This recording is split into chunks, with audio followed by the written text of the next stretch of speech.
Oh no, no. They're duking it out. The only creature that can take on a great white is the orca. Oh my God. Make him kiss. Make him kiss. All right. So I'm all ready for the episode today. Nice. I'm just wondering why you have a menorah. Well, what's today's episode? We're talking about Jaws. Jaws? Yeah, Jaws. You know, the shark, the movies about sharks. I think I heard you wrong. We're talking about the Jaws franchise. It's 4 movies, a book, an amusement park attraction, and then, you know, in the wake of Jaws, you get like 1,000 rogue animal movies, but you get, you know, knockoffs of Jaws as well. So it's got an incredible impact over popular culture. Jaws was as much a disaster movie as it was a horror film.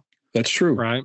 And a drama, I guess. It's not really, it's at the time it was considered a horror film, but not today. So we'll start with the first movie. It was directed by Steven Spielberg. And of course, the plot of the first one is Roy Scheider plays this police chief, just newly hired at this resort town in Cape Cod called Amity. And he starts to suspect there's been a shark attack, you know, off on his beaches. So he like tries to close the beaches down, and then he has, you know, interference from the mayor and the businessmen who want to keep it up. But ultimately there's another killing. So he has to go out with a crew and hunt this shark down. It seems so simple. Yeah. So simple, but so grand. It made over $477 million in 1975. And if you adjust that for inflation for now, it's over $2 billion. It was budgeted for $7 million, but it went over, of course, because they're shooting on the sea and they had a lot of problems. So it ballooned all the way to $12 million. Just think that they're using a non-union actor as the lead. They saved a lot of money with that shark. The shark. It was funny with the shark. They tested it at Universal and like everything works good, but then for some reason they didn't factor that they're going to be on seawater, and it ate all the wiring and the gears and stuff. So they had a ton of problems with it, which forced Spielberg to shoot a lot where you're just looking in the water and you don't really see the shark itself. Because it's like a first person shot, you know, it's like a serial killer movie. Right, where you're following this, you're looking through the slasher's eyes. You're looking from the shark's perspective. Right. Yeah, you're looking up. You're looking under the water, looking up at all the people splashing. We just did an episode on Friday the 13th, and what's really funny to me is the very opening of the film. It opens on a beach, and there's a beach party going, and it's kids sitting around playing the guitar, and they're smoking dope, and they're kind of necking, and then one guy and a woman run off, and she strips down naked, and she goes into the water, and he's kind of drunk or stoned or whatever, so he passes out on the beach, and she goes in the water and she gets eaten by the shark. And it just made me think even Jaws is kind of prescribing to that from the 50s and 60s, or like horror comics that always had like a moral, like people were immoral and then they were punished by being, you know, eaten by a creature or murdered or something. And like all the horror movies kind of prescribe to that. And even Jaws does too at the beginning. It's like the randy teenagers get eaten, just like in Friday the 13th, Jason is going around killing all these teenagers who are always like fooling around. That whole opening scene of Jaws was so amazingly perfect. Like it had everything going for it. It had like a really charismatic actress.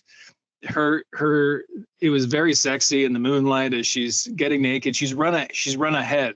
Like she doesn't need the guy, right? Right. He'll get there or he won't. Right. And I just loved the way it was shot. And then she gets into the water, and at one point she does this synchronized swimming move.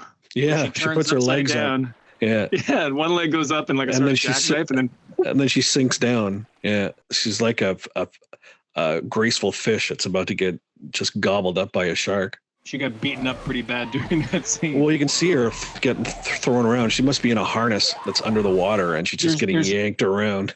I think that I heard that there was 2 or 3 scuba divers, stunt coordinators, who were just yanking her back and forth. And the sound is great in Jaws. I don't know if it won for Academy Award for sound, but just her struggles and it just adds. And then all through the film, it just adds to the suspense. And Jaws, for me, it's one of the perfect films, right? There's nothing wrong with it from start to finish. It's really tight. It doesn't lag. There isn't a sour note in it. And the acting is amazing, especially the second half of the film where they go out into the boat to hunt the shark. And it's Roy Scheider, Robert Shaw, and Richard Dreyfuss. There's the three of them on a boat. That's it. You only see them for the rest of the movie. And the chemistry they have and the acting is just, it's amazing to watch. The one thing I noticed about it is movement. Spielberg's done this amazing use of movement. He's used movement to tell the story, so that there's these scenes where, first of all the background people looks like it's shot like a documentary. They don't look like actors. They all look like just people in a town, which adds to the scariness of it, right? Because now they're not, you feel like these are just people. Who are being confronted by this terror. Yeah. But he constantly has this movement that the world is swirling around the actors, or the actors are swirling around in the world. Yeah, it's interesting that would have a aesthetic like that, because the whole myth of a shark is a shark always has to keep moving, right? Yeah. So the movie is like that. It always has to keep moving. And I think it's really typified all the things you say is the scenes the one scene where Brody is on the beach. He suspects that there's a shark attack, but he's been forced to open the beaches. So he's sitting there on the beach. It's full of people. It's getting to be the 4th of July. So Amity and the beaches are filling up. And he's sitting there and he's anxious. And the people, there's shots where you see a sort of a longer shot of him sitting in the chair, and the people cross the camera and it's gone in closer, and they cross again, and it's even in closer to him. And you can see in that scene that it's really Spielberg remembering his Hitchcock, because he is ratcheting up the suspense in a mundane situation. And then it all culminates when there's an attack, and then they do that crazy dolly in, zoom out, where the lens stretches, and you're trapped in the middle of this camera movement, and it's right out of Vertigo or Psycho, right? And then it's that realization when that you see, and they shot that scene from closer up too. There's footage, and they tested it with people, and it was too scary. So people were too freaked out by seeing the kid on the air mattress get chomped. So you only see it from a distance, right? But it works better. It's that Tarantino going to the corner while the cop gets his ear cut off shot, right? Yeah. You see it, but you can't quite see it. Yeah. Right? That's full of people in the water, and the kid just gets picked off. It's like the shark is kind of shooting fish in a barrel, to use the parlance. It's just a whole crowd of people, and one kid has been hit, right? It's it could be anybody. And all the way through that, you have everybody's out of the water. Everybody gets out of the water. And then you have this mother step out of the crowd, stepping into the shallows, calling for Alex. Where and you have this, and this is the other thing that I noticed, that with the girl in the opening scene, there's a real sense of loss. It was done in a way that, this is this young, vibrant person who is just, swimming, then thrashing about, and then blip, she's just gone. The way she disappears at the end of that scene, and there's this loss, that whole life ahead of her was gone. And in that scene where the mother comes forward, it's that same reality, right?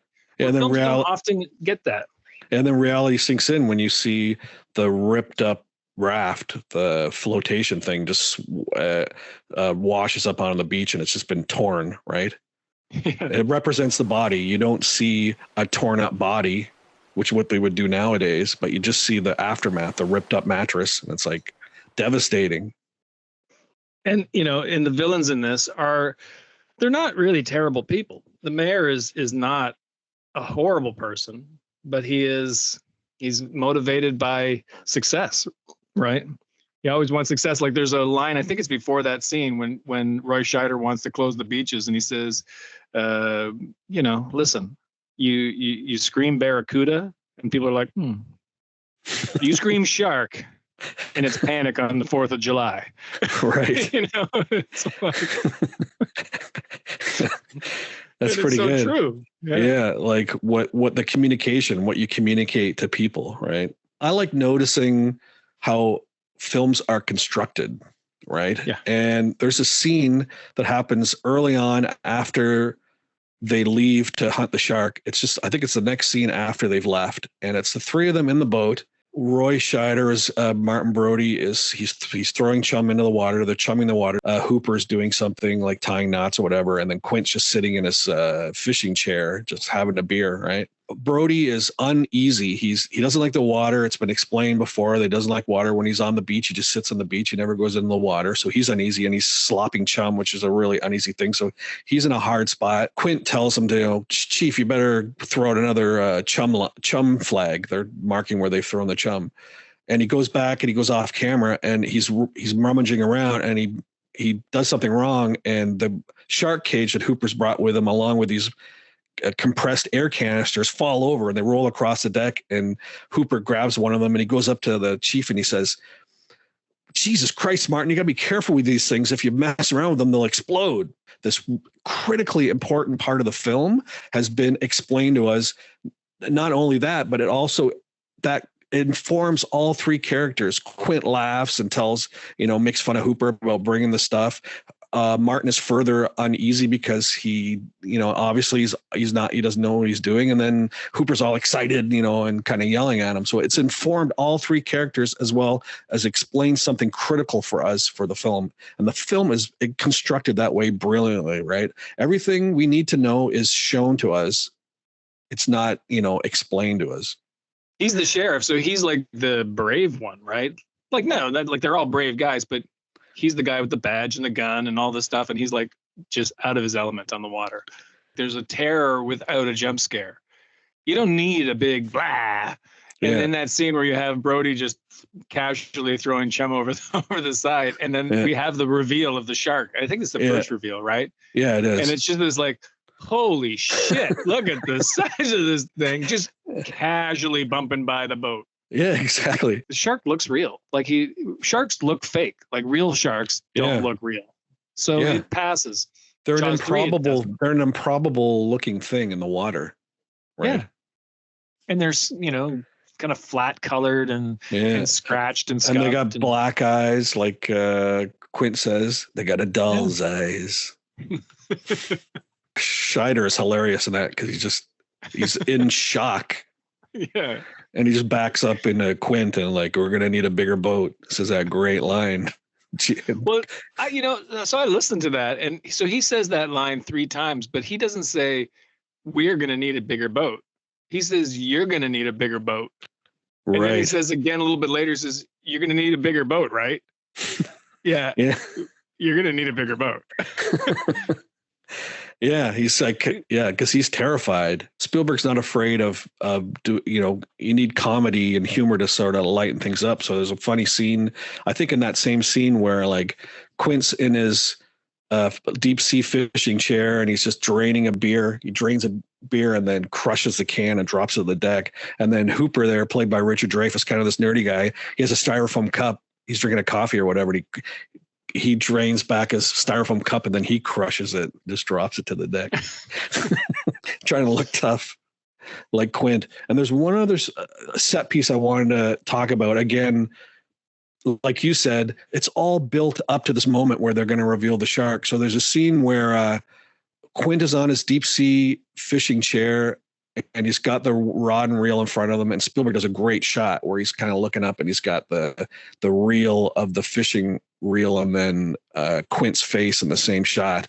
And Quint's there like he's eating animal crackers, I think, or something, just popping animal crackers into his mouth. And then the reel goes, something's nibbled on the line, and Quint is just, he pauses in mid chomp on a animal cracker and he just looks at it and it goes again, and he kind of looks a little closer at it, and it's just the suspense, right? And he just calmly takes his harness and puts his harness on, and he like secures the pole and the There's thing 2 he's little hold on clips that go on the reel. Yeah, and everything's a close up where he shows him clipping it. It's like just a slow build up, right? But it's, and then it's even so that's suspenseful. Yeah, and even that scene where it actually something takes it and goes flying off and there's a bit of excitement, even that you don't see the shark, but it's just all leading up to, like you said, that shot where Martin's chumming. He goes, why don't you chum some of the shit? And then he turns back around and they go, and he goes, oh shit. It just backs away. It's brilliant. A couple of the scenes that I loved, and this one was about the motion, is that there's a scene with Brody, with the mayor, and another guy who plays a character called Meadows. And they're on this little sort of one-car ferry, this little transport thing. Right. And they get on it, and they move to it while the whole world is busying around them. And then the ferry starts to move, and it seems like the world slows down around them. And they have this little insular conversation. The whole scene is like in this one long shot and so well executed. Like, you know, it's surprising what came after for Spielberg, because you know, he's done some great movies, but it's hard to believe that I don't think he'd made a movie as well as he made Jaws. Right. And you know, the funny thing is Jaws is his second feature film. Yeah. What was the first one? The first one was Sugarland Express, which didn't really do much. And he had done TV movies. Of course, he had done Duel, which is we've talked about that in a previous episode, where that was what you're probably going to talk to later, like a shark on land, the truck chasing this guy. It's like a setup for Jaws. But he'd done, Columbo, Marcus Welby, and, Night Gallery. He'd done a lot of TV, and he did a couple of TV movies. But this is his second feature film, which is amazing. It is. It is so sure-footed, especially on half of it takes place on the sea. Right. And it's so mechanically difficult to do. Like I said, it went from 7 to 12 million just because of the problems. I'm sure people were like, yeah, we're going to shoot this actually on the ocean. It's going to be so cool. But it's a giant pain in the ass to try to do that. And he is so sure-footed in his direction, right? He knows what he wants. He gets those great shots like Quint and the reel all in the same shot. He does great shots on this little boat. I love how they introduce the characters too, because you have three main characters, and you have Brody is introduced as just, he's the man about town. He's everybody's sheriff. He's a husband. He's a father. All those. Yeah, they do a great job. Like as a husband, like I was going to say, one of the MOs for Spielberg all the way through his career is he does shots of family life that is super realistic. Like I along with this one, I always think of Close Encounters with Richard Dreyfuss, who's the lead in that. And it's like the kids are all like, we want to go to Goofy Golf. And Richard Dreyfuss is like, okay, do you want to, Bambi's playing. We want to go see Bambi. And the kid's like, no, we don't want to see that. We want to play Goofy Golf. He's like, okay, do you want to go to Goofy Golf and it's expensive and you probably get a 0, or we're going to go to see Bambi. What do you want? They all go Goofy Golf. Like, it's like you humanize the character by having a family life everybody can relate to, right? Just like Martin Brody. I remember there's a scene with Martin Brody where he's on the table and he's like this and his son's right next to him going like this. And then Brody sort of notices. So he moves his hand to the other side, and the kid does the same thing. The kid is aping him, something every single father in the world has related to, where his kid is mimicking him, right? And you see the import of all of a sudden, shit, I'm in control of this other life who's going to model his behavior after mine. And it's in itself, that's sort of terrifying. Brody is on the boat, and now you're sympathizing with him. He's got a loving wife. He's got 2 great kids. Now their stakes are high. Like you say, not stakes are high where aliens are coming through a hole and they're attacking New York, but the stakes are this family guy might not make it. That's right. He has something to lose. The other 2 don't seem to have something specific to lose. Like Quint is a loner. When they introduce him, that's another great introduction to the characters. Sure, because you have all the people all bickering. And it's funny because, again, they all are so when you do background work in film, everybody's quiet. Nobody's allowed to talk, right? So when you watch a film, all you people out there, when you're watching a film, all those people, even big actors who are in the background of a scene, are pretending to talk.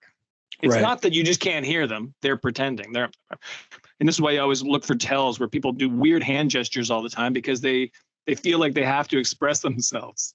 Right.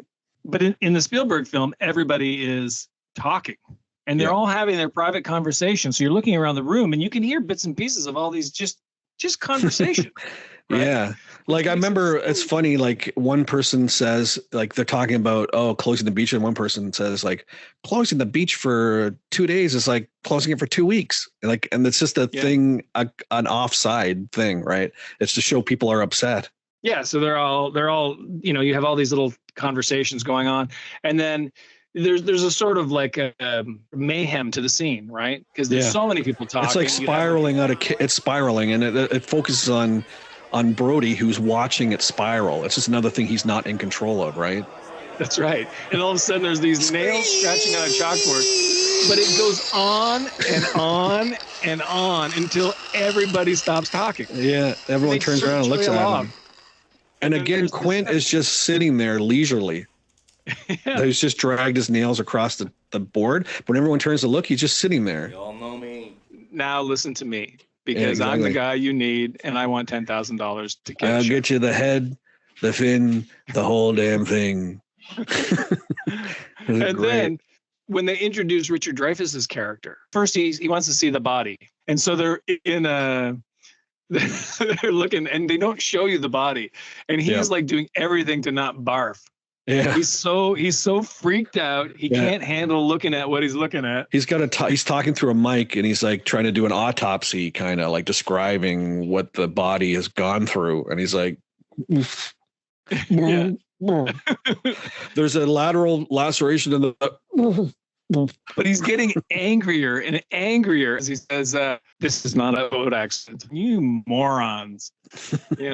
It's so good. And that kind of paints this picture of this guy. He's not just this nerdy scientist, right? Yeah. And he's Richard Dreyfuss. So, we learn later that, he's a bit of a firecracker. It was a shark. But it's lots of the little things. Like when they're all with Quint, and Quint is giving them some homemade hooch, and Roy Brody takes a sip, and he's like, ooh, and he pours it into the garbage. And then they're just all talking, right? And Hooper then is saying something to Quint, and Brody just passes him and says, "Don't drink that," and then continues to talk, right? And if it's so quick but so real, it's exactly what you would say to a friend to say, "Listen, like just throw that away. Don't." Yeah, and that is a great scene of them all. They've confronted the shark, and now it's night, and they're just like whatever, waiting, and they're all in the hold underneath, and they're just drinking and just shooting the shit and like comparing scars. And it's funny, like they're comparing scars. It's a long sequence where Quint's got a thing that some thresher shark did, and then of course Hooper's an oceanographer. He's got some big thing, and then he puts on his shirt and goes, "Right here, look." He points at his chest, right here. Mary Beth Johnson, she broke my heart, and it's funny. But then, like the movie itself, it's this funny scene, and then all of a sudden, there's a scar on Quint's arm, and Hooper says, or Brody says, "How do you get that one?" And fucking Robert Shaw does this speech about how he was on the USS Indianapolis delivering the atomic bomb, and then they got torpedoed and they sunk and they all went into the water, and they're surrounded by sharks, and the sharks start picking them off one by one. You start hearing this high-pitched scream, and then when they were lifting them out in the morning, they're lifting them out of the water. He goes, "That's when I was the scaredest, when I was waiting for my turn." And it's just an amazing, like it's all Robert Shaw in this sitting down in this sort of darkened hull, of the ship. And it's fucking electrifying. It's amazing. I heard they shot it twice, because the night before, Robert Shaw, who was an alcoholic, was shit-faced for the scene. He was really drunk, and it screwed the scene up.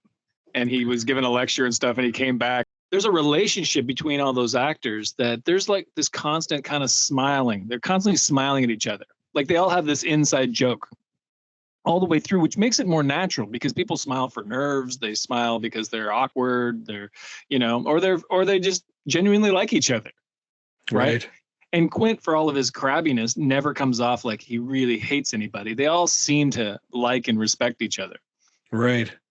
Which is funny, because Richard Dreyfuss and Robert Shaw hated each other on the set. Oh yeah. Yeah, maybe that's why they're smiling. each other. That smile could mean so many things, but it's like, maybe they're smiling like you have a smile like a shark, right?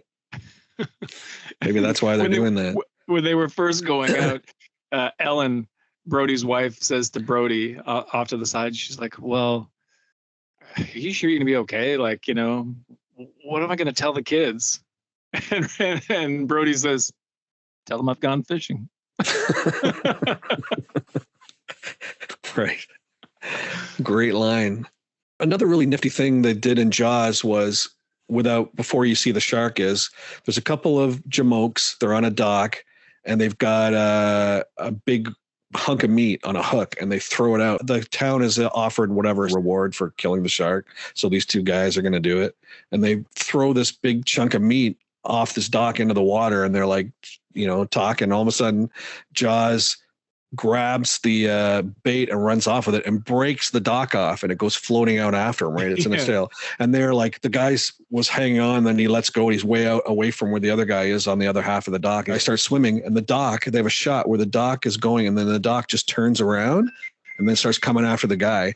And it's chasing him, getting faster and faster. And the guy's on the dock going, "Trust me, don't look back. Just keep swimming. Just keep swimming." And the guy, I think he makes it up onto the dock. But it's just such a neat thing where you like I say, you don't see the shark, you don't see a fin, you just see the influence it's having on this dock. I was watching and I noticed these shooting stars.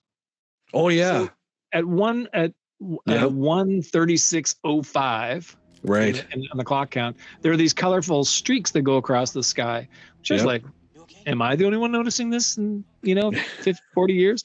Yeah. But I looked it up and there's a lot of debate on what it is. A lot of people say that the visual effects people did it on purpose. Right. But why would they? It seems like such an unusual place to put that. Yeah. It's a kind of a little bit of a, like fairy tale aspect in a horror movie effectively, right? It seems to me like there's one shot with the two actors above their head, you see it, and then there's a wider shot of the boat in the water, and there's a shooting star that goes by. So I believe one was captured while they're filming, and then they made another one, and then that became Spielberg's signature. Oh, is that is yeah? So in Jaws, maybe that's when E.T. first came, and he's exactly flew across the sky. He's saying, "Ow, shark!" The invasion. I want to see that invasion movie where the invasion of the ETs. They're running, just waddling. They're just waddling, their heads stretching and going back down with pointing a finger at us. Their heads getting caught in door jams, and they flip over and they can't get back up. Ow! I wanted to say a thing about Jaws where they're not afraid of getting some cheap thrills with a pop-up scare, because Hooper swims down in scuba gear to investigate the hull of the ship, and he's like looking around investigating. It's kind of dark, you can't see too much, and he comes across this hole and he kind of looks up in it and his head with an eye hanging out like pops right out. And like every time I watch Jaws, I know the scene is coming, I know exactly when it's going to be, and I still jump. Right, it's still effective. There's a sting there with the music and it's like, wah! I jump out of my seat. I have a story to tell about Jaws. So when I was a kid, I have this memory of being taken to the drive-in. I've told the story on the show before, but I have this memory of being taken to the drive-in by who I thought was my mother, and it was a triple bill. It was Jaws, followed by The Car, followed by Survive, about the Chilean soccer team that eats each other. A great triple bill to take your kid to. That's right. And I was like, I'm a huge fan of horror today. There is no horror that scares me. There's none of that. I'm not nervous in the dark and everything. But when I was a kid, I was the complete opposite of that. I would have nightmares for months. So I'd always had this thing like, my mother, how dare you you took me to that Jaws movie. And I was terrified of the water. Like me and everybody else was afraid of the water after Jaws, right? It didn't matter if it was the lake. It didn't matter if it was a bathtub. I remember seeing Saturday the 14th, which was like a comedy movie. And it was just a whole bunch of silliness. Well, I don't think it was a great movie, but it was a bunch of silliness. And there's one part where there's the girl sitting in a bathtub. Oh, the bubble bath has a little tiny shark fin starts, swimming back and forth. And then it turns out it's like an 8-foot tall monster with a little shark fin on his head. That scared me. It was like, I was afraid to go in the bath. I was afraid. And at one point, my mother, to combat this, decides to put a life jacket on me and throw me off the dock so I would get over my fear. Nice. All right. Aversion therapy. So yeah, this is the way things used to be. So I'd had like, you take me there, you get me terrified by the shark, and then you have the nerve to just throw me off the dock into the shark's jaws. Like, what are you thinking? So this is what I thought my whole life. So the other day I was talking to my mother, and I brought this thing up because I knew the Jaws episode. We were preparing to do it, and I was like, I'm going to tell the story about when you took me to the drive-in and you made me see this. That made me see Jaws and scared the shit out of me, right? And she goes, I never took you to the drive-in to see Jaws. And I said, yeah, I'm pretty sure it was you. And she says, no, it wasn't me. I don't like horror films. I've never liked horror films. Like, and it was like this realization, like, yeah, she doesn't like horror films. She has the story of going to see The Exorcist and leaving the theater. And, she never, ever watched horror films. My grandmother and my Aunt Monique, on the other hand, are diehard. They were diehard. My aunt's still around. My grandmother isn't, but they were both crazy horror fanatics. Wow. So then I started thinking, okay, so if it wasn't my mother, it's either my aunt or it's my Uncle Wayne, who's a dick. And he had always done terrible things when I was a kid, scaring me, right? Right. So I thought maybe it was him and his girlfriend, Beth. So I first asked my Aunt Monique, and I was like, so was it you? And she knew the story. Yeah. And I'm like, was it you who took me to see Jaws at the drive-in? She goes, yeah, I think it was me. Yeah, it was me. So Nice. now I'm like, oh, okay, so it was you. And then she starts trying to backpedal, saying, well, maybe it was the whole family went to the drive-in and we all saw it. It wasn't just me, but it was her. And then, so my mother doesn't get to, be on a high horse because she still threw me in the lake. Right. She still which is maybe worse. She's lucky that I'm as well adjusted as I am today. Yeah, well adjusted. Yeah, well adjusted. That's we'll say it. Yeah. So well adjusted. At least I swim. I'm not afraid of the water. I do shower and take baths, so I'm not afraid in that way anymore. It was the highest grossing film to date in 1975. Yeah, outgrossed everything. Yeah. It lasted for 2 years. For 2 years, it held that title. Yeah, it had kind of set the template for the summer blockbuster, right? Like up until that point, the summer was when the studios dumped all their films they weren't too happy about because people would go on vacation, whatever. It wasn't a time for people to go to the movies really. But after Jaws, it became the summer blockbuster was the thing the studio shot for, and the Jaws created all that. It was a great one. It was beaten out 2 years later by Star Wars. Right. A little film called Star Wars. It's a brilliant, brilliant film. I could talk about it for, we can make this whole thing, the Jaws movie episode, but I don't want to do that because there's other things to go on to, but I just want to say like, it is amazing. I can't recommend enough. If somehow somebody listening or watching this podcast hasn't seen it, just go out and see Jaws as soon as you can, because I think it's on Amazon Prime if you have that. Go see it. Yeah, Jaws. Yeah. So Jaws was a great movie based on a book by Peter Benchley, right, which came out a year before. It's surprising that it ever got made because he had this little idea to write this book, and the publisher said, sure, do it. He's kind of delinquent. He wasn't delivering the pages and the chapters he was supposed to. And then he delivered some in a hurry, and the publisher was like, yeah, no, this is not good enough. And if you don't deliver, you have to give back the your advance. Your advance. And he was like, you'll have it in a week. So then he writes this book based on this true event, kind of turned into a fiction story about, I think it happened in New Jersey, where a shark went into a freshwater stream and killed 8 or 9 people. But it was like he'd seen Blue Water White Death, which was a shark, that like the first great, wildlife documentary, especially the first one ever done about a shark that was good.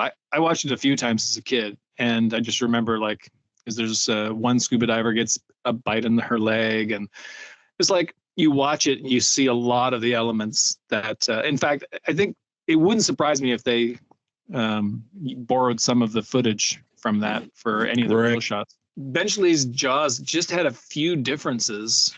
One of the differences, it was a core part of the story in the book about Hooper's older brother had dated Ellen Brody when they were younger. And so she had this connection to him, and she was having a sort of midlife crisis, dissatisfied with her life. Her marriage didn't seem exciting anymore, and all this. And so she makes an effort to have an affair with Hooper, and Brody suspects. So, like the scene where they're loading the cage on the boat, and Quint doesn't want the cage on the boat in the movie. In that scene, a lot of the fighting was between Brody and Hooper, and Brody just hated him because he believed he was having an affair with his wife. Right. So they didn't have a good relationship at all. So that kind of causes some tension. Like I said, it's just the 3 of them on the boat, and you gotta you're going up against this force of nature. You got to trust everybody that you're working with. So the biggest difference in the book is the end, and so in the end of the book, they've decided to put the cage in the water because they have this sort of stun gun, and they're gonna stun the shark. That's the plan. And so Hooper gets into the cage and it goes down, but he doesn't, for the life of him, expect that the shark is going to attack the cage. Right. He thinks he's just going to be safe in the cage, but the shark attacks the cage and eats Hooper. Quint is shooting the harpoons. He ends up hitting the shark a bunch of times with different harpoons, but one of the ropes attached to one of the third one, I think, lashes around his leg and takes him overboard, and he drowns. Oh, okay. So that's how Quint bites it. He doesn't get bit in half like in the movie. Yeah. And then the end of the book, spoiler, if you haven't read it since 1974, but you have Brody floating on a seat cushion in the middle of the water. The boat has sunk, and there's probably some debris around. And then he sees the shark swimming directly to him. And he kind of comes to terms with the fact that this is his moment. He's going to die, right? And the shark, just as he reaches Brody, succumbs to his wounds and dies. Wow. Anticlimactic. And then sinks. And then Brody swims to shore, right? Because in the movie, it's more or less similar, but except Richard Dreyfuss pops up going, "Hey, look, I'm alive." Right. He's been hiding under a rock in the sea. Yeah. He's got a lot of oxygen in those tanks. He's been under the water the whole time, this whole battle, since the shark cage. But it was a really great, it was a great book. It got panned, but it sold 125,000 copies of the hardcover first edition. Right. Then it went on to sell, millions, 20 million copies worldwide. Of the paperback. Of the paperback. Yeah. I'm sure everyone had a copy of Jaws. But then the funny thing is that he wasn't getting his money, his royalties, right? Yep. Peter Benchley. So he calls his agent and says, "Hey, what the where's my money?" And they said, "Well, they're working on a deal right now for sequels." Right? Mm.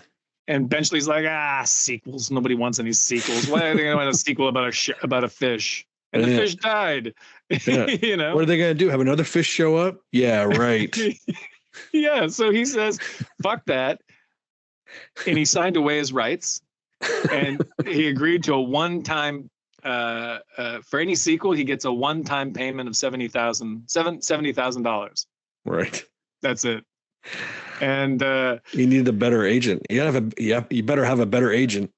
Well, I think Benchley was just that guy. Even when they were coming up with the title, he had all these pretentious names like the Jaws of Leviathan and In the Mind of whatever. It's all these crazy, and he thought they were so pretentious. So the book is ready. It's about to go to print, and they still don't have a title for it. Yeah.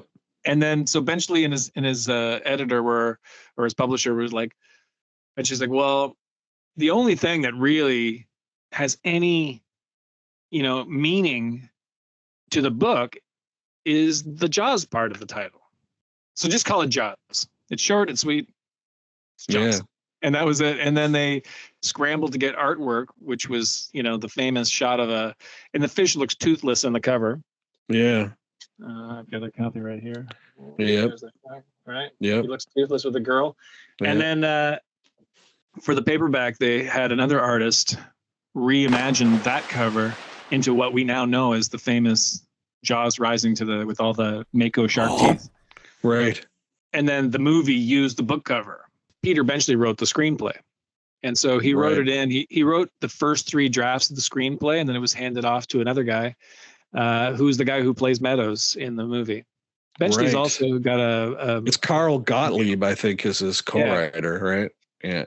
And we might remember him from Steel Balls McGinty from The Jerk. He runs up and kicks him right in the balls. And breaks his foot or hurts his foot. So speaking of sequels. So then, well, boy, did he get surprised. So they come up with Jaws 2. Now, Jaws 2 it was very much like, you ever see Princess Bride? What? Of course, you've seen Princess Bride. What kind of question is that? But it's like the shark dies at the end of Jaws. Yep. Right? They throw a gas canister in his mouth, and Brody takes aim and says, "Open your mouth, you son of a bitch," and blows him to smithereens. Right? Yeah. So no more shark. But then I'm thinking, is this like Princess Bride, where another shark, maybe this shark, the shark from the first movie's son, is coming for revenge? Right. Coming up like, hey, I'm a Sharkanigo Montoyo, You killed my father. Prepare to die. Prepare to be eaten alive. And like in both Jaws and Jaws 2, there might even be a shot in the fourth one, but there's a couple of what I call the goose scenes where somebody is bent over. They're always bent over on the boat, and the shark comes and bam, rams the boat, knocking them over the side. The story begins with a couple of divers who are down photographing the Orca, Quint's boat in the first film. Yep. And they get attacked by a shark, right? And you don't see the shark, but snap, one picture goes off. And then it's just following a bunch of teenagers who just want to go out sailing. And Brody hears about finds out about the scuba divers are missing, and now he's all like uptight about, if anybody goes missing in the sea, they got to be killed by a shark. He's having a flashback. Little PTSD. Yep. There's a couple of teenagers, and one of the opening scenes, there's a gala scene in the Holiday Inn where, they're doing an awards thing or whatever. But there's these two of the teenagers look like Napoleon Dynamite and Pedro. All right. And they're always talking like the girls. The girls are never like, I don't know. She just didn't like me, man. God. But yeah, so things really come in when there's a teenage girl water skiing, right? Yep. Which is what we see it's not the same girl, but on the cover of Jaws 2 is a girl on water skis. And then the shark takes her out. And the mother then comes around and like, where did my it's just the empty handle, right? The empty handle sort of zipping along the top of the water. Right. So she comes back, and normally you'd just have the water skier be floating there on the water. But no daughter. Daughter never. We never see her again. That's the end of it. But then the shark attacks the boat too, and the mom gets the goose. But there's hilarious because it's Jaws 2. Unlike Jaws is like this masterpiece. Jaws 2 is like made like all of the copycat films that were to follow Jaws. Yep. But there's like this scene where that mom, the shark is chewing on the side of the boat, and she decides, okay, she's going to grab the gas can and she's going to pour gas on the shark and then I guess set it on fire. That's her thinking. right? But the boat is moving all over the place, and she lifts the gas can over her head and covers herself with gasoline. Yeah. So she's coated in gas. And so what's the next thing you do? Well, the next thing you do, of course, is you grab the flare gun to shoot the shark that you didn't pour gasoline on because you poured it on yourself. Yeah. The shark did get maybe a little bit, but so she then fires the flare gun and bursts into flames herself. It's like you can do. People are going to give you a license that you're making Jaws 2. It's going to be derivative. Maybe we'll get more of what we like, but then you don't. There's a lack of thinking about the film suddenly, right? Like, and that's what makes it looks like a cash grab. Like it's not worth anything. Like they're just cashing a check, right? They're putting Jaws 2 on the title. They're not thinking much about the script. They don't hammer out all the holes in the script. They just go, yeah, a girl dumps herself in gasoline, and then of course she fires a flare gun. People do dumb things, right? And that's when you lose us. Make another Jaws film and like do a little bit of some twist, but be slavish to the first one, but don't have people doing dumb fucking things like that. Yeah, like there's some suspense in Jaws 2, but not in the same way. Brody's on the shore, and he's watching, and then all of a sudden he sees this big dark shape in the water. Yep. Well, just to the left of all these people who are swimming. And then, he has that realization where he's watching it, and I guess he's probably telling himself, like, that's not what I think it is. And then all of a sudden it's just like, it is what I think it is. And he panics. And he runs and he starts screaming for everybody to get out of the water, and he starts firing his gun into the water. Yeah. And then some teenager's like, it's just some bluefish, man. God, it's just bluefish. What do you got against bluefish, man? Yeah, man, how hard it is to hit a bluefish? And then Brody looks like, he's sort of in trouble. Looks like a madman. Looks like he's lost it. The next scene that I think is maybe I would say this is the great scene in the film, and it's kind of in the middle, where you have the two of the teenagers, a guy and a girl, who we've seen lots of them. They're constantly like going off to the side and canoodling, and so they're out and they've been separated from the rest of the teenagers, right? And that's okay because they're gonna fool around anyway. But then it's the same sort of thing where the shark and then hits the boat, knocking him into the water, right? Yeah. And so then he's about 20, 30 feet because the boat's moving and he's moving and the water moves. And the girl he's with, she's actually probably the one of the best actors in the film. Like, she is a solid actor. The teenagers are generally just okay, right? But she's a good one. And she's looking off in the opposite direction, and she sees the fin rise up and start moving towards the boat. And then she's like, holy shit. And then she just starts screaming to the guy to get out of the water, get out of the water. And so she's saying, come, hurry up. The shark grabs him. He gets thrashed around, and, she stands there paralyzed, and then the shark takes him away. Later, Brody goes out looking for teenagers, I think, because the teenagers all went out, even though he kept telling them not to. And then he comes across that boat.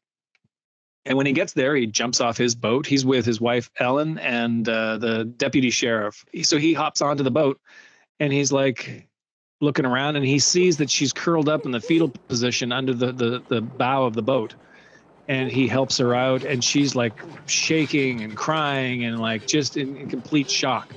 And he calls Ellen onto the boat, says, here, and she's like, and she's hugging her, and then she's like, she can't talk. She's like trying to form the words, and all of a sudden she's like, shark, and she screams shark, and it's like, it is so dramatic, The way I'm doing it, it doesn't come off as dramatic. The film really pulled that scene off really well.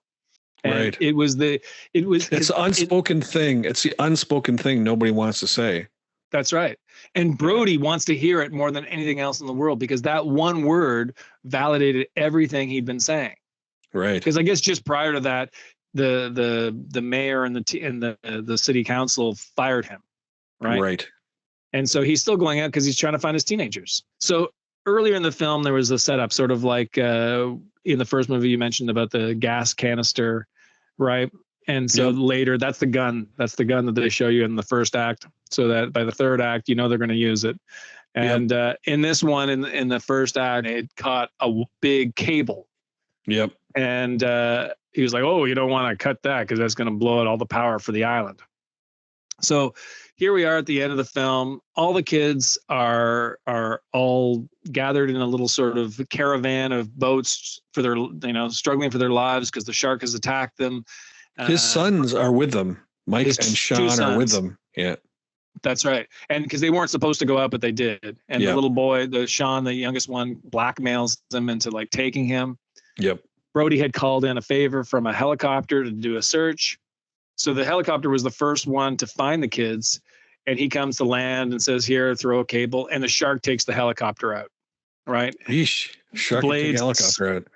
That's right, because it's got big pontoons, so he bites the pontoon. Oh, and it's funny because so many scenes from that movie I remember from my trading cards, because there was one of the shark eating the pontoon. Yeah. And so the blades hit the water and break and shred everybody's sails, and luckily nobody dies. Holy sardines!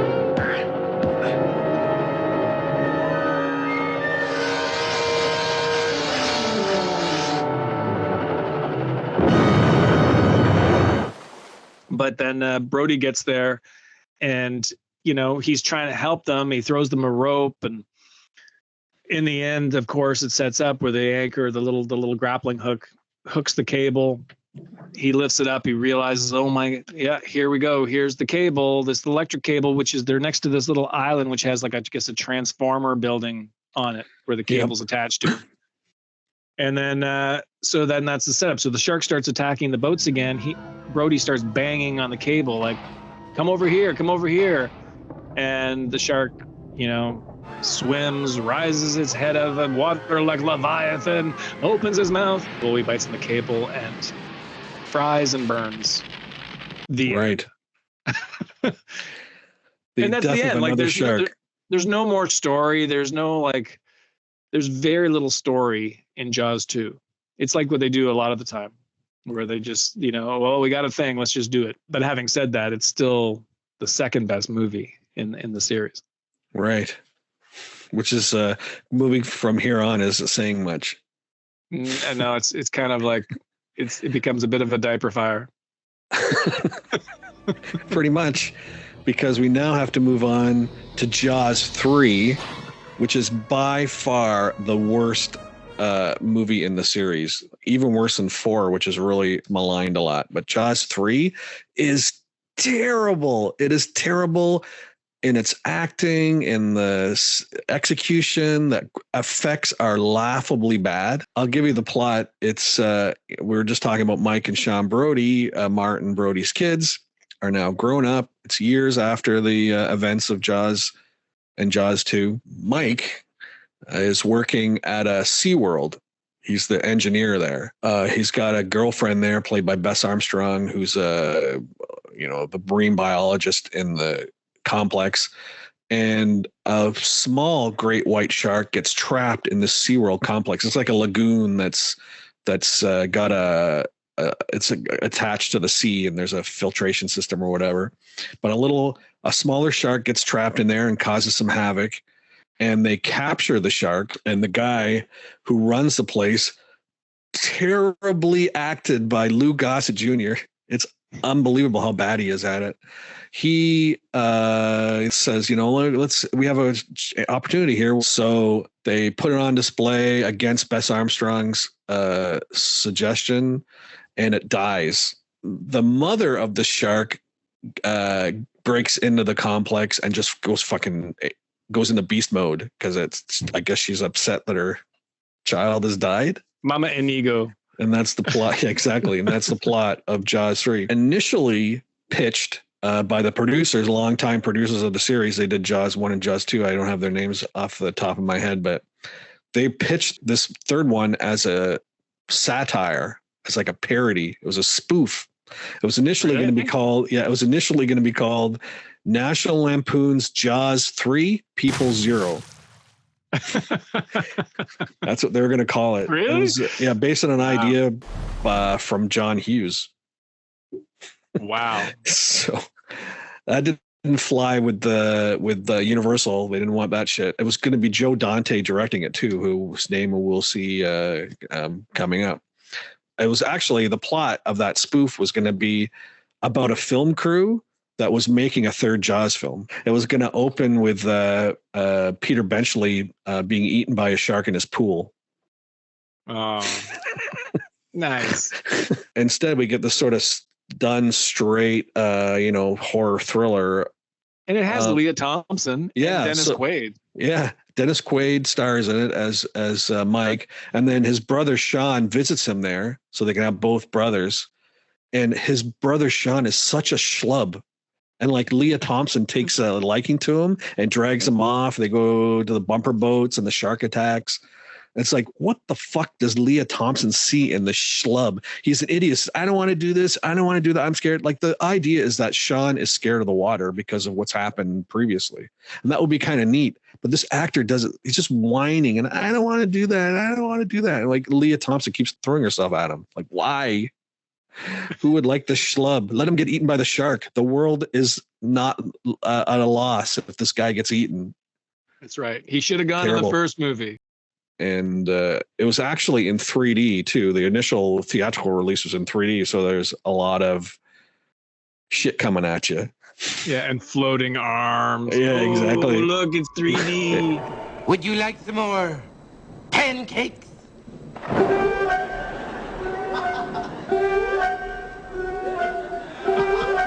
It is terrible, terrible effects. There's a scene where the shark breaks through glass. Yes. Now, if you were underwater and you broke glass, the glass would go in the water, would go with it, right? Yeah. But it doesn't shatter. It shatters. It shatters and glass shards fly before the water comes in so that you can see, got to watch out for the glass shards. Yeah. And all the opticals, like there's one point where they're in a submersible floating around in the lagoon.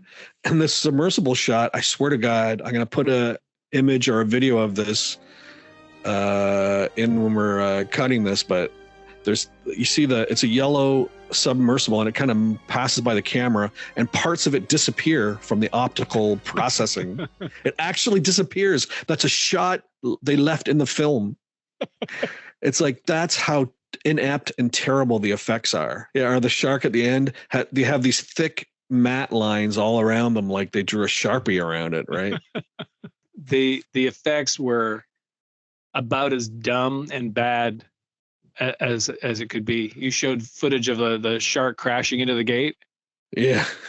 And the shark actually bends. You see the folds in the fake shark. And it's in the movie. It's in the shot. Yeah. It's like, this is 1983, I think. So it's like, we're in the era of VHS tapes. People, it's not like you're going to see it at the film and then not see it again. You got it at home. You can keep rewinding this awful scene where the shark bends when it attacks. It's bizarre. The story itself is not good either. There's nothing going on. It's just like, it's stupid. But there's one point where there's a little bit of suspense where you're like, you wake up from your stupor and you kind of pay attention to the film.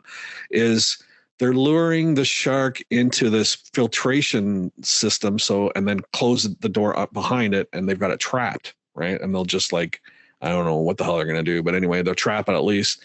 And so this guy, he's played by Simon McCorkindale. He lures the shark in, and he's like trying to get it in, and it's like suspenseful because he goes in there with it.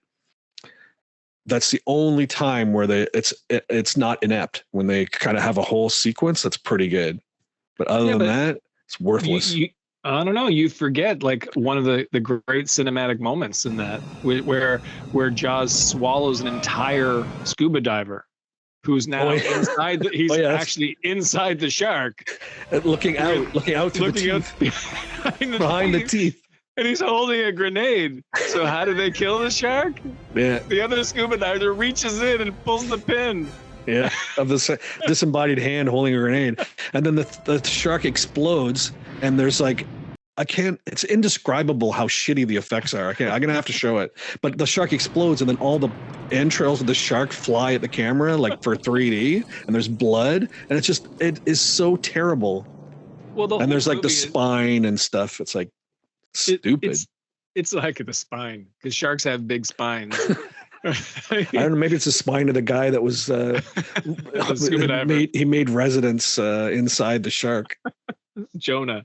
That's all I have to say about Jaws 3. Terrible. Avoid that one. So Jaws 4 is called Jaws the Revenge. You have to assume 4. Yeah. And it all focuses on Ellen Brody. So Ellen Brody is there in her little town. Her youngest son, Sean, is now the sheriff. He's less of an idiot than he was in Jaws 3. Yeah. He's lost weight and he looks much more handsome. It's like they had a different actor altogether. Right. And so he's the sheriff now in Amity. The eldest son, Mike, is working down in the Bahamas. So anyway, so he goes out to fix something and then falls overboard and gets killed by the shark. Right. And so now here's Ellen Brody. Her husband's dead. And so we don't know, like, it's like, where's Sheriff Brody? Roy Scheider was still alive, I think, at Jaws 4. He just wouldn't fucking do it. Oh, okay. Well, either way. And so they just said that, they're like, oh, this damn shark, she says. And the son's like, it's not the shark, Mom, because the Mike comes up from the Bahamas for the funeral and whatever. And he's like, it's not the shark's fault. Yeah. He's an animal. He's an oceanographer. I think it's Mike. Now. Mike is the guy who's Lance Guest. I don't know who Sean was, but star of the Last Starfighter. Alex? Hi, Max. Yeah, that's what I thought I recognized him. Yeah, I guess that was the minute of his. Yeah, he had a bit of fame moment. There over a couple films. He's like, it's not the shark's fault. The shark is not a murderer. The shark doesn't murder. Doesn't have revenge. It's not vengeance. Like, it's not going to seek like, vengeance. He killed your father, and he killed your brother in such a stupid death too. It's like he just was trying to fix a boy, and he killed your father. And he goes, Mom, the shark didn't kill Dad, right? No shark killed Dad. And he goes, Dad died of a heart attack. Yeah, but caused by a shark. The stress of shark hunting. Yeah, it was like the stress of the shark is what ultimately killed him of a heart attack. Fine. So now it's just Mike and Ellen left. Ellen goes down to the Bahamas for some R&R, because that's what you do. If you're sick and tired of sharks, you go to another place surrounded by water, right? And hit the beach. When they're flying down there, you don't go to Kansas. Take a vacation to Kansas. Yeah, you don't go to the Grand Canyon. Mojave Desert. Like, that's not where you go. Like, go to Joshua Tree or something, the Death Valley. So she gets down there and they introduce the love interest / co-star / big star, which is Michael Caine. They bring in for this one. Michael Caine. Yeah. It's interesting. Michael Caine slumming it in this movie. Like, he was paid $1.5 million for a week's shooting. Wow. So that's a good payday. Why wouldn't he have taken that? Yeah, and of course, famously, he was asked once, why did you appear in Jaws 4? And he said, I've never seen the movie, but I've seen the house it bought, and it's beautiful. So, cashing a check, why not? Michael Caine was kind of, in between fame at that time too. Yeah. It wasn't the days of Alfie anymore, but it wasn't quite his resurgence. And so, they fall in love. They have a tryst, all this stuff, and the shark, kills everybody. Oh shit! So it's funny, in the novelization of Jaws 4, not written by Peter Benchley, that there's a reason why the shark follows Ellen Brody. Mike Brody has a run-in with a voodoo priestess who curses the family, so that causes a shark to chase her. I think it's better that they left that out of the movie, as bad as the movie is. Just have an angry shark. And the funny thing about Jaws 4 too is that every time it attacks, it comes up out of the water and roars like a lion.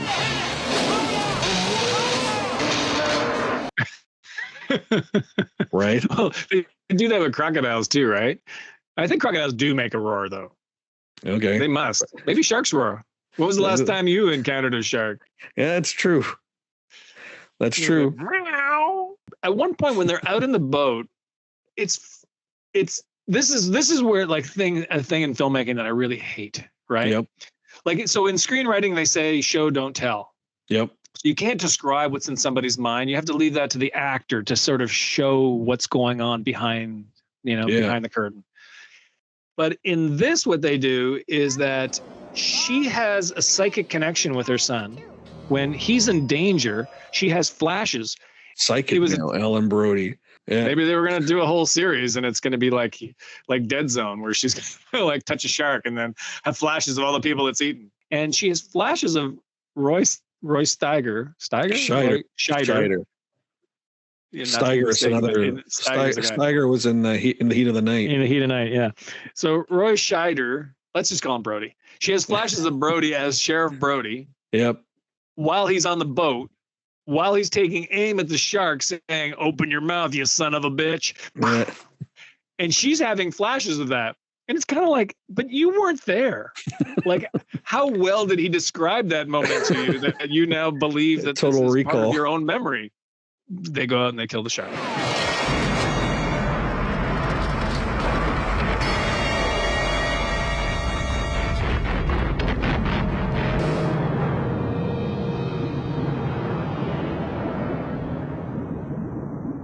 Right. It was really, really, really shitty. Right. But not as shitty as Jaws 3D. Inspirations. Yeah. That's a nice way of putting it. Instead of shameless ripoffs. But this was the effect that it had on a massive generation. Like Jaws terrified a lot of people in a way that other horror films did not. Yeah, it caused a huge sensation. And like you said, in the wake of the movie, they did a lot of natural horror films like Grizzly, Alligator, Prophecy, The Swarm, uncountable amounts of movies that sort of followed and sort of knocked it off. The one I want to pick out of that whole bunch is Piranha, which came out 3 years later in 1978. It was produced by good old Roger Corman. Piranha had a budget of $660,000, so it was a pretty high budget for Corman, but within 2 weeks, it had made over $2 million. So I believe it's still Roger Corman's biggest moneymaker out of all the films he did. It was directed by Joe Dante, who's a genre darling, and I think I mentioned him several times in our show because he did a lot of horror, a lot of science fiction. And it was written, Piranha, the script was written by John Sayles, and he's a multiple Academy Award nominee for his scripts. He's written some great films, but here he is writing a Jaws knockoff called Piranha. And also Steven Spielberg has called Piranha the best out of all the Jaws knockoffs. In fact, Universal was going to sue Piranha because it very closely follows Jaws. But when Spielberg started, singing his praises of the movie, they dropped their lawsuit. But there's this military base where they're genetically splicing piranha to be more ferocious, right? And to be able to exist in salt water and fresh water. So some kids break in, they're hiking and they just break in and look around, and then there's a pool there. There's a big industrial pool. So of course, what does the girl do? She just takes off her clothes and jumps in. And while they're in there, they both get eaten. And again, like Jaws, you don't immediately see the creatures. You just see the effects. They try to get out, and there's a bloody arm trying to climb up.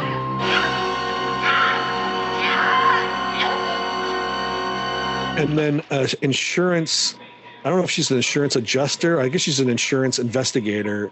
For whatever reason, she's trying to hunt down these kids.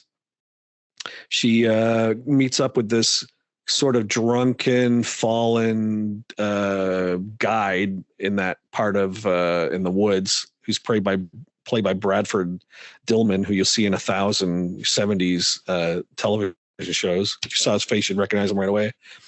And they go investigating in the military complex where the kids have died, and she wants to drain the pool to see if the bodies are in the pool.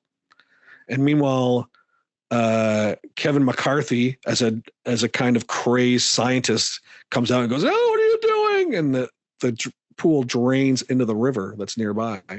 And what they've done is they've released these genetically spliced super ferocious piranha into the river, and they proceed to terrorize this resort that's on the side of the river. So people get eaten like raised piranha. Nice. Piranhas. What about the goddamn piranhas? They're eating the guests, sir. Yeah, and it's good. It's fun and knows what it's doing. Joe Dante is the king of this, where it, like a parody and like homages to other things like Creature of the Black Lagoon, all this stuff. Like, you know, he's one of those guys that live and breathe this kind of camp, science fiction, you know, classic horror, universal horror stuff. So like, it's in really strong hands. He's a great director. There's a lot of great scenes, a lot of great transitions. The acting is, you know, it's okay. It's a little shaky. It's a Roger Corman, but you can tell they're having fun, and it's done well. And it's all constructed really well, and it's not cheap. It's not like we're saying people don't do stupid things. You know, the effects of the piranha are like they're iffy. You know, but it's still good. It's effectively done. With the tools they have, this is Roger Corman, right? The tools they have, they make an effective film, and it's good. One thing you have to say Piranha has over top of Jaws is that it has a way bigger body count, because dozens of people get eaten by these crazy piranha.